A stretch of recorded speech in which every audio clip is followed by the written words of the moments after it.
जय तो संस्कृतम।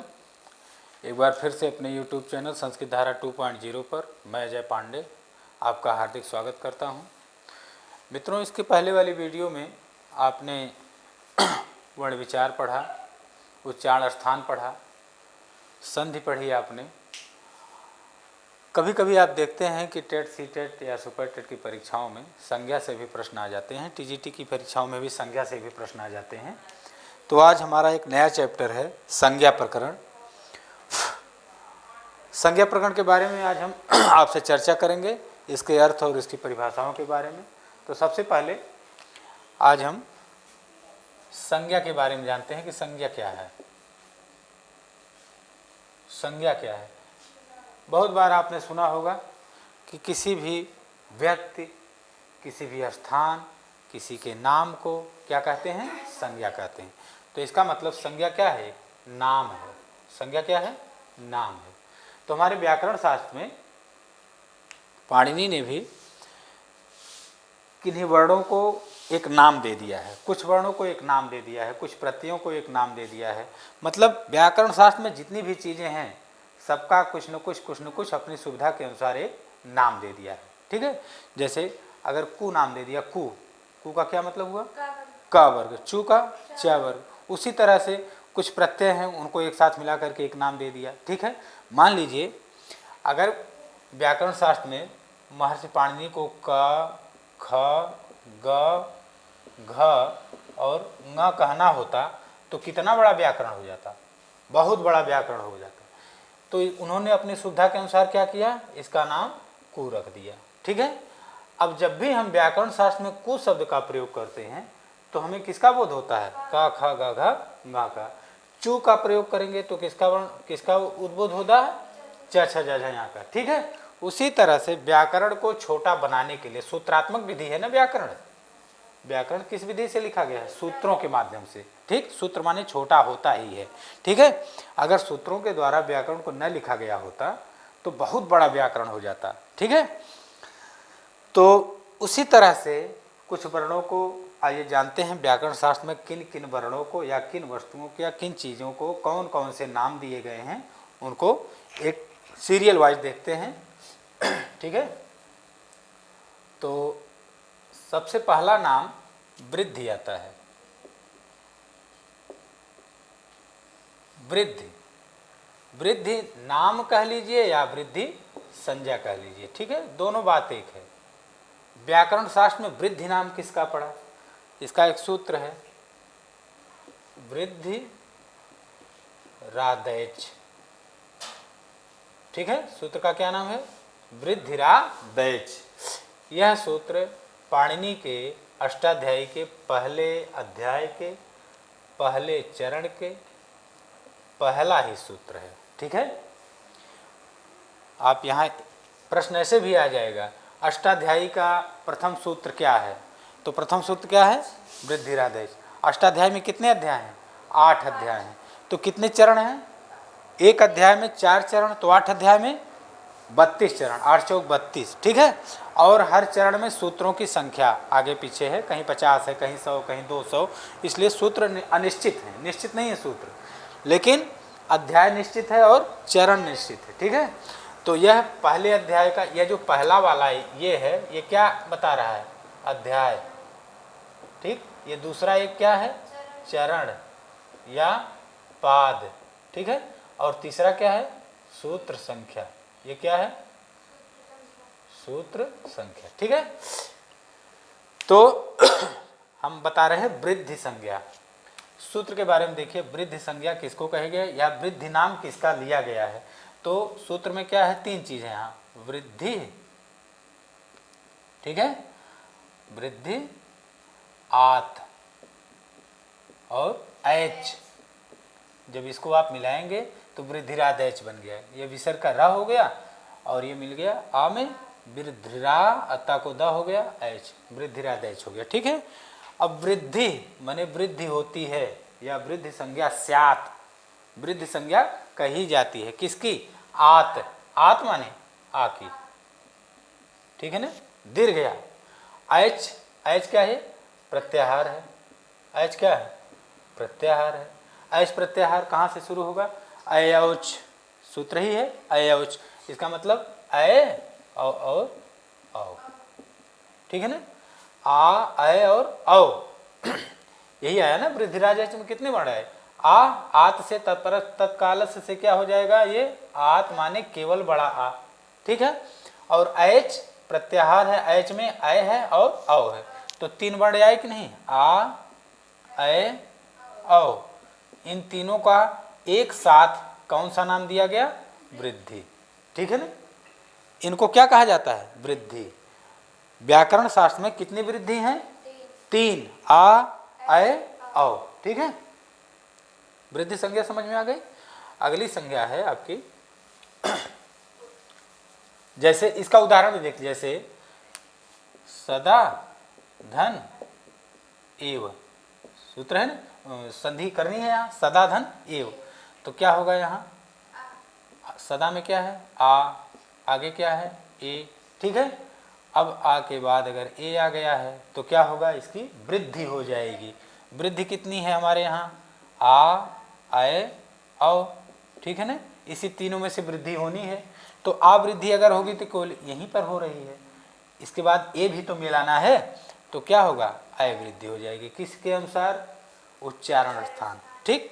तो यहाँ कौन सी वृद्धि हो गई? अय। इन्हीं तीनों में से ही होनी है, तो अय वाली वृद्धि यहाँ हो जाती है। बनता है क्या? सदैव, ठीक है ना? सदैव, तथैव, ठीक है। इसमें कौन सी वृद्धि है? अय की वृद्धि है, ठीक। दूसरा सूत्र है गुण। ये वृद्धि संज्ञा है, और अगली क्या है? गुण संज्ञा, ठीक है। गुण संज्ञा करने वाला सूत्र क्या है?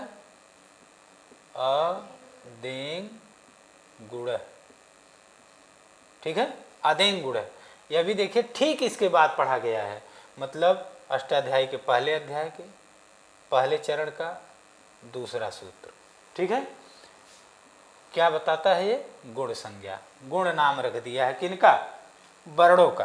कौन से वर्ण है? अब इसको देख लीजिए। अत,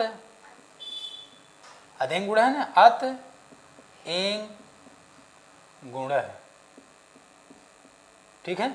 अत माने केवल आ, अत माने केवल आ, ठीक है। एंग, एंग भी एक प्रत्याहार है। एंग में क्या? एवोंग, मतलब ए और ओ, ये क्या कहलाएंगे?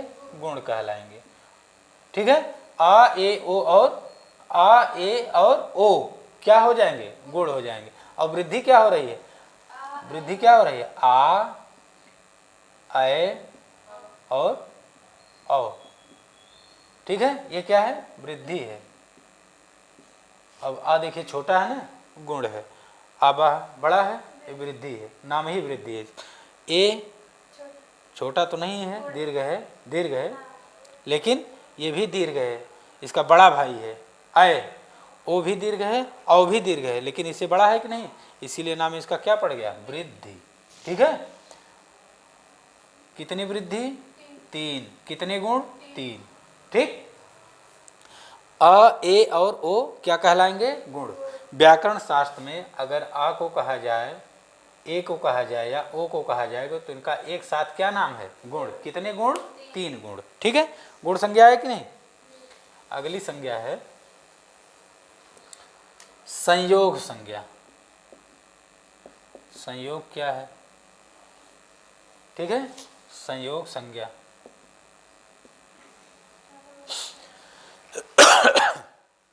सूत्र है इसका हलो अनंतरा संयोग है।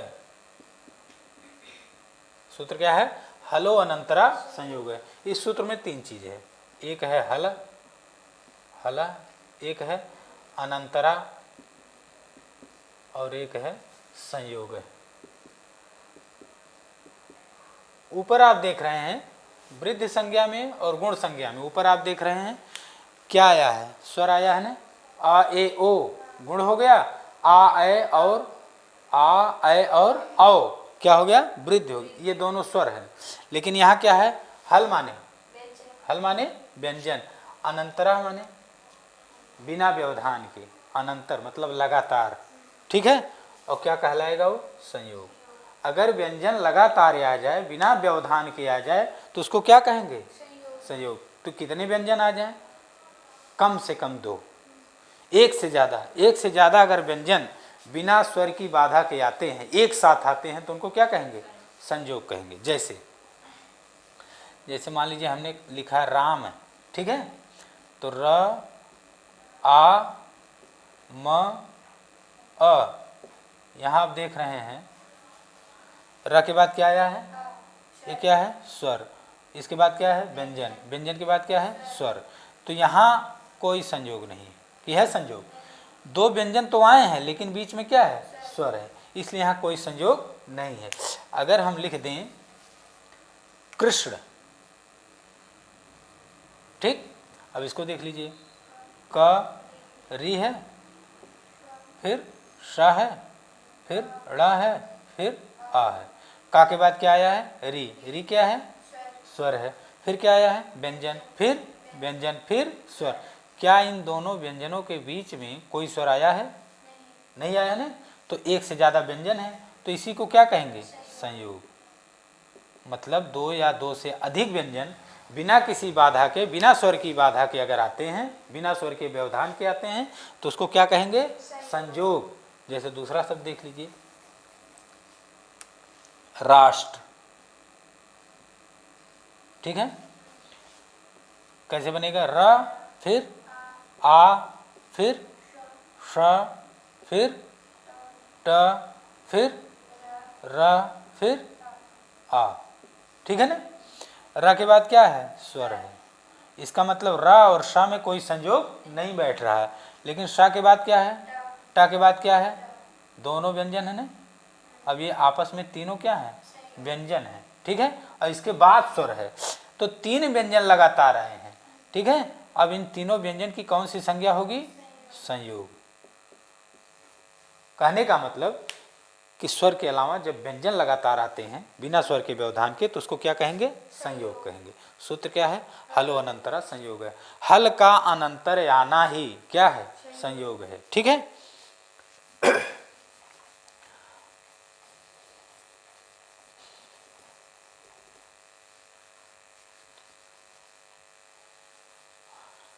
अगली संज्ञा है अनुनासिक। कौन सी संज्ञा? अनुनासिक।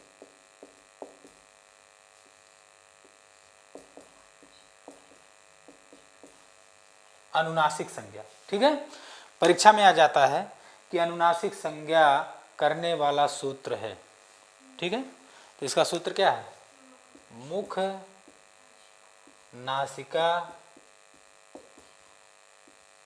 वचनो अनुनासिक है। सूत्र क्या है? मुख नासिका वचनो अनुनासिक है। 2 चीज इसमें है, एक है मुख, एक है नासिका। वचनो अनुनासिक है, ठीक है। आप ध्यान देंगे, उच्चारण स्थान जब आप पढ़ रहे थे तो उसमें उच्चारण स्थान हमने बताया था कि मुंह के अंदर, मतलब होठ के अंदर, हमारे मुंह के अंदर खाली मुंह नहीं है, उसमें बहुत सी चीज़ें हैं जहाँ से स्वर निकलते हैं, जहाँ से व्यंजन निकलते हैं, ठीक है। तो कौन कौन सी चीज़ें हैं? मुंह के अंदर क्या है? कंठ है, और क्या है? तालु है, मूर्धा है, जिह्वा कहाँ? उच्चारण स्थान थोड़ा है जिह्वा।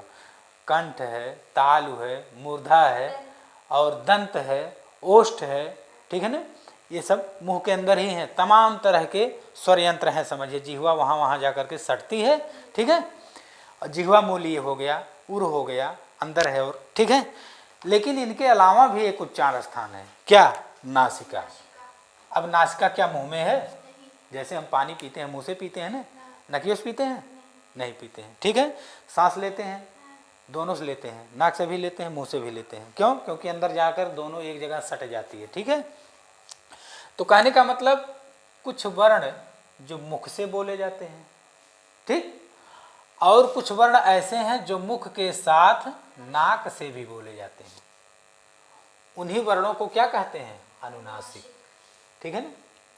जैसे पढ़िए, क, ख, ङ, च, छ, य। च, छ और य में कोई अंतर है? क, ख और ङ में कोई अंतर है? जब हमने कहा क, तो किससे बोला जा रहा है? कंठ से। लेकिन जब कह रहे हैं ङ ङ ङ, तो ङ किससे बोल रहे हैं? कंठ के साथ साथ नासिका से भी बोला जा रहा है। जैसे बोल रहे हैं त न, तवर का है, लेकिन अंतिम अक्षर जो न है उसमें नासिका भी लग रही। ठीक है, तो जो ङ है यह मुख के साथ साथ किससे बोला जा रहा है? नासिका से। ठीक है, और का किससे बोला जा रहा है? खाली मुंह से, इसलिए का को अनुनासिक नहीं कहेंगे। ठीक है ना, और ङ को क्या कहेंगे? अनुनासिक। क्यों? क्योंकि यह मुख के साथ साथ किससे बोला जा रहा है? नासिका से। ठीक, तो ऐसे कौन कौन से वर्ण हैं जो मुख और नासिका से बोले जाते हैं? देख लीजिए, या हो गया ना, ङ आप देख ही रहे हैं, ङ, या हो गया, फिर ण हो गया, फिर न हो गया, फिर म हो गया। ठीक, ये मुख्य रूप से कौन से वर्ण है? अनुनासिक वर्ण है। क्यों? क्योंकि ये मुख के साथ साथ किससे बोले जा रहे हैं? नासिका से भी बोले जाते हैं। जैसे ङ किससे बोला जा रहा है? कंठ, अकुह विसर्जनीय नाम कंठ है, तो कु में आएगा कि नहीं? गा कंठ, और इसके साथ साथ क्या? नासिका। यह तालु, इचुएशा नाम तालु, तालु के साथ साथ किससे बोला जा रहा है? नासिका से। ण रेटु रसणाम मूर्धा, तो मूर्धा के साथ साथ किससे बोला जा रहा है? नाक से। ठीक है, और नाक किससे बोला जा रहा है? दंत, दंत के साथ साथ नाक से भी बोला जा रहा है। माँ, ओष्ठ के साथ साथ नाक से भी बोला जा रहा है, इसलिए इसको क्या कहते हैं? नासिक के वर्ण भी कहेंगे, अनुनासिक भी कहेंगे। ठीक है, तो ऐसे वर्णों की कौन सी संज्ञा होती है? अनुनासिक। संज्ञा माने नाम, इन वर्णों का एक नाम पड़ गया। कैसा नाम? अनुनासिक नाम पड़ गया। ठीक है, तो हर वर्ग का पांचवा अक्षर क्या है? अनुनासिक है। ठीक, अनुनासिक संज्ञा समझ में आई कि नहीं? यह थोड़ा सा भ्रम में डालने वाली है आपको। एक जब परीक्षा में आप बैठेंगे तो एक सूत्र और मिल जाएगा, यरो नुनासिके नुनासिको वा। ठीक है ना, मिल रहा है कि नहीं? इससे मिल रहा है कि नहीं? इसमें भी देखिए अनुनासिके अनुनासिको 2 बार आया है। मान लीजिए विकल्प दे दिया कि अनुनासिक संज्ञा करने वाला सूत्र है मुख नासिका वचनो अनुनासिक है, यरो अनुनासिको अनुनासिको वा। एक सूत्र और देगा, मो अनुस्वार है, अनुस्वार भी थोड़ा सा उससे मिल रहा है ना, मो अनुस्वार है, अका समण दीर्घ है, तो इसको मत लगा दीजिएगा, ये क्या है? गलत, ये संधि करने वाला सूत्र है। ठीक है ना, और ये क्या है? अनुनासिक संज्ञा करने वाला सूत्र। उसी तरह से जैसे गुण संज्ञा करने वाला सूत्र क्या है? आदेंग गुण है। ठीक, और एक सूत्र और आता है आद गुण है, आद गुण है। यह कैसा सूत्र है? इस संधि करने वाला सूत्र है। ठीक है ना, आद गुण है कैसा सूत्र है? संधि करने वाला। और संज्ञा सूत्र क्या है? आदेंग गुण है। अगर आप वृद्धि संज्ञा कर रहे हैं तो सूत्र क्या होगा? वृद्धिरादैच। एक सूत्र और आता है वृद्धि रेच, वृद्धि रेच। ये कैसा सूत्र है? ये संधि करने वाला सूत्र है। कौन सी संधि करेगा? वृद्धि संधि। और वृद्धिरादैच क्या करता है? वृद्धि नाम रखता है, किसका? आ, अय, औ। और आदगुण क्या करता है? संधि करता है। कौन सी संधि? गुण संधि। ठीक है ना, और अधेंग गुण क्या करता है? नाम रखता है। क्या नाम? गुण। किसका? अ, ए और ओ का। ठीक है, तो इनका अंतर आपको समझना चाहिए कि एक है संधि करने वाला सूत्र और दूसरा है संज्ञा करने वाला सूत्र। ठीक है, अगला है प्रगृह्य संज्ञा। संज्ञाएं बहुत हैं, लेकिन जो आपके लिए इंपॉर्टेंट हैं परीक्षा में जो, वही हम उसी की चर्चा करेंगे। प्रगृह्य संज्ञा सूत्र इसका है ई दु दे द्विवचनम प्रगृह्यम। ईदु दे द्विवचनम प्रगृह्यम। ठीक है ना, इसको अलग कर लेते हैं, ईदु देव द्विवचनम को अलग कर लीजिए। देखिए इसमें क्या है? ईत तकुदा हो गया है, ऊत और एत। ठीक है, द्विवचनम ईत ऊत एत द्विवचनम प्रगृह्यम। ठीक है, कह रहा है ईत माने केवल ई, त जहाँ लग जाएगा केवल उसी का बोध कराएगा, ठीक है ना। उत माने केवल उ, ठीक, और एत माने केवल ए। तो ईत से ई आ गया, उत से उ आ गया और एत से ए आ गया। ये ई, उ और ए किस वचन में होने चाहिए? द्विवचनांत होने चाहिए, ठीक है। ऐसा शब्द जिसके द्विवचन में ई आया हो, जिसके द्विवचन में उ आया हो, या जिसके द्विवचन में ए आया हो, उसको क्या कहेंगे? प्रगृह्य कहेंगे, ठीक। मान लीजिए गंगा शब्द है, गंगा आकारांत स्त्रीलिंग शब्द है ना, बालिका की तरह रूप चलेगा, ठीक। अब एक वचन में क्या चला? गंगा, द्विवचन में गंगे, क्या बनेगा? गंगे, और बहुवचन में गंगा। तो बहुवचन से हमको यहाँ नहीं मतलब है, यहाँ मतलब किससे है? द्विवचन से। तो ईत, ऊत, एत मतलब ई हो या उ हो या ए हो, किस वचन में होना चाहिए? द्विवचन में होना चाहिए। तो गंगा शब्द को हटा दीजिए, एक वचन है। गंगा को भी हटा दीजिए, बहुवचन है। लेना हमको किस वचन का है? द्विवचन का। और द्विवचन में क्या आना चाहिए? या तो ई आ जाए, या तो उ आ जाए, या तो ए आ जाए। तो गंगे में क्या आया है? ए। अब ये गंगे शब्द जो है क्या हो गया? प्रगृह्य संज्ञक हो गया, ठीक है ना। समझ में आया कि नहीं? यह गंगे क्या हो गया? प्रगृह्य संज्ञक, इसका नाम हो गया प्रगृह्य, ठीक। मान लीजिए हरि शब्द है, हरि, एक वचन में क्या बनेगा? हरि। द्विवचन में क्या बनेगा? हरि, और बहुवचन में हरय है, ठीक। ये एक वचन हो गया, ये बहुवचन हो गया, ये द्विवचन हो गया। तो हमको एक वचन से कोई मतलब नहीं, ठीक, और बहुवचन से भी कोई मतलब नहीं। द्विवचन में देख रहे हैं क्या बन रहा है? लास्ट में बड़ी ई बन रहा है ना, ई किस वचन का है? द्विवचन का है। तो द्विवचन की बड़ी ई जब मिल जाएगी, दीर्घ ई, तो क्या कहलाएगी? ये प्रगृह्य। अब हरि की कौन सी संज्ञा हो गई? प्रगृह्य संज्ञा। हरि का क्या नाम हो गया? प्रगृह्य, ठीक है ना। ई हो गया और ए हो गया। तीसरा ले लीजिए गुरु, गुरु शब्द ले लीजिए। मान लीजिए गुरु, एक वचन में गुरु, द्विवचन में गुरु, और बहुवचन में गुरवः, ठीक है। तो एक वचन का कोई मतलब नहीं यहाँ है, बहुवचन का भी कोई मतलब नहीं है।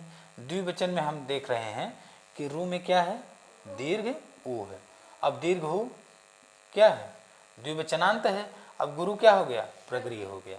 कहने का मतलब यदि दो वचन द्विवचन में ए आ जाए, उ आ जाए, या ई आ जाए, इन स्वरों से अंत होने वाले शब्द आ जाएं, तो उनको क्या कहेंगे? प्रगृह्य कहेंगे। समझ में आ गया कि नहीं? अगली संज्ञा देखिए, निष्ठा। संज्ञा का क्या नाम है? निष्ठा। निष्ठा नाम है, किसका नाम है? निष्ठा। निष्ठा दो बहनें हैं सगी, उन्हीं का नाम है। कौन कौन सी हैं? एक अक्ता है और एक अक्तवतु है। ये क्या है? दोनों प्रत्यय है। क्या है? प्रत्यय। अक्ता और अक्तवतु को एक साथ क्या कहेंगे? निष्ठा, ठीक है ना। जब आप प्रत्यय प्रकरण पढ़े हैं तो उसमें एक प्रत्यय आई होगी, कृदंत प्रत्यय है, धातुओं से लगती है और भूतकालिक कृदंत है, ठीक है। एक प्रत्यय है अक्ता और एक अक्तवतु, दोनों समझिए कि मौसेरी बहनें हैं, ठीक है। और इन दोनों प्रत्ययों को जब एक साथ कहा जाएगा तो इसका क्या नाम है? निष्ठा, ठीक है ना। निष्ठा संज्ञक प्रत्यय है अक्ता और अक्तवतु। समझ में आया कि नहीं? अगली है सवर्ण संज्ञा। सवर्ण संज्ञा, ठीक है ना। सवर्ण क्या है? सवर्ण मतलब वर्ण मिल जाए, समान हो वर्ण, ठीक है, वही क्या कहलाएगा? सवर्ण, ठीक। इसका सूत्र देख लिए, तुल्यास्य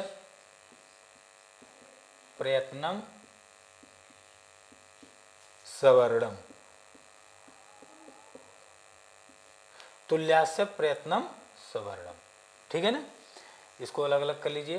क्या है? तुल्य आस्य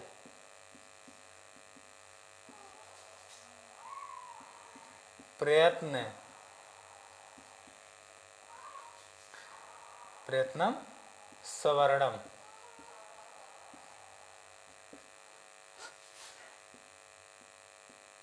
तुल्य आस्य प्रयत्नम सवर्णम। ठीक है। तुल्य, तुल्य माने बराबर, तुल्य माने बराबर, आस्य माने, आस्य माने उच्चारण स्थान, आस्य माने उच्चारण स्थान। ठीक है। आस्य माने उच्चारण स्थान, प्रयत्न माने आभ्यंतर प्रयत्न। प्रयत्न कितने तरह के? दो। कौन कौन से?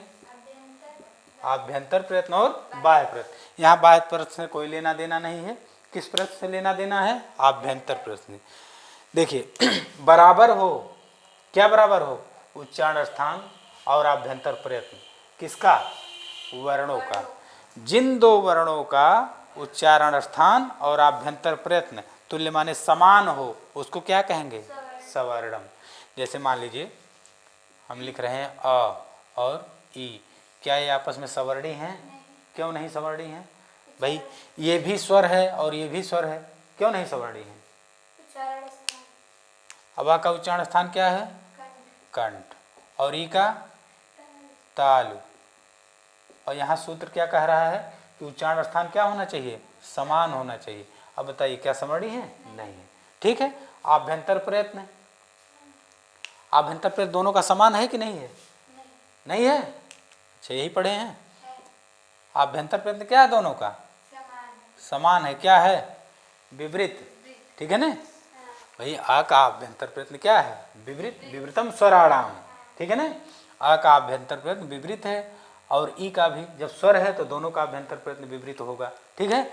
लेकिन देखिए समान आभ्यंतर प्रयत्न होते हुए भी यह दोनों आपस में सवर्णी नहीं है। क्यों?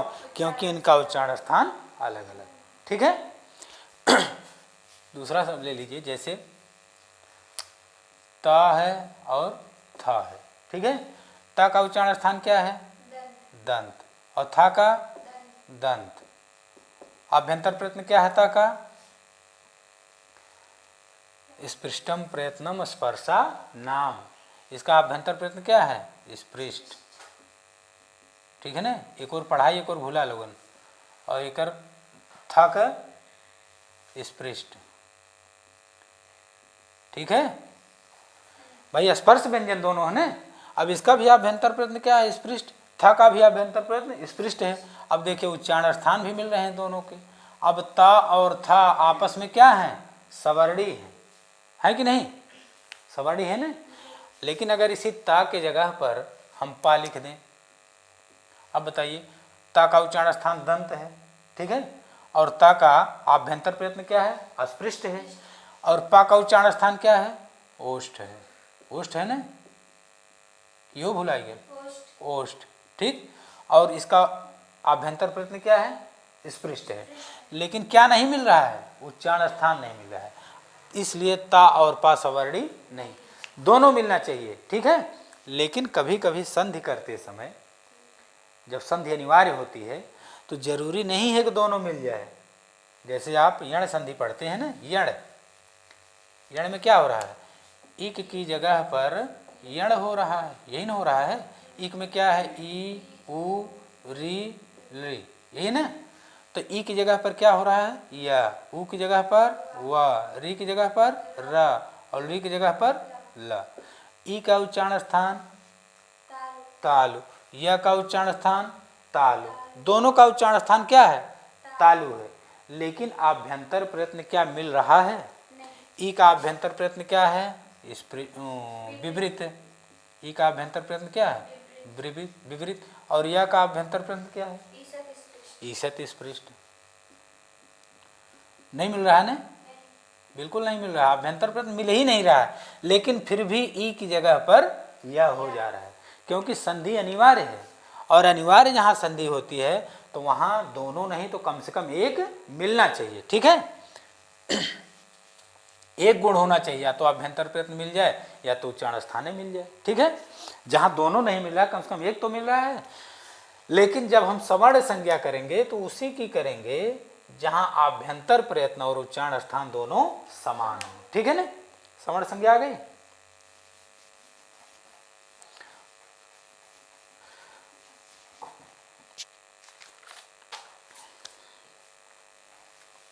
तो आज संज्ञा प्रकरण के अंतर्गत आपने कुछ संज्ञाएं पढ़ी। संज्ञा प्रकरण चूँकि लंबा हो जा रहा है तो इस प्रकरण को हम कम से कम 2 या 3 भागों में आपके सामने प्रस्तुत करेंगे। इस पर चर्चा होगी, विधिवत चर्चा होगी।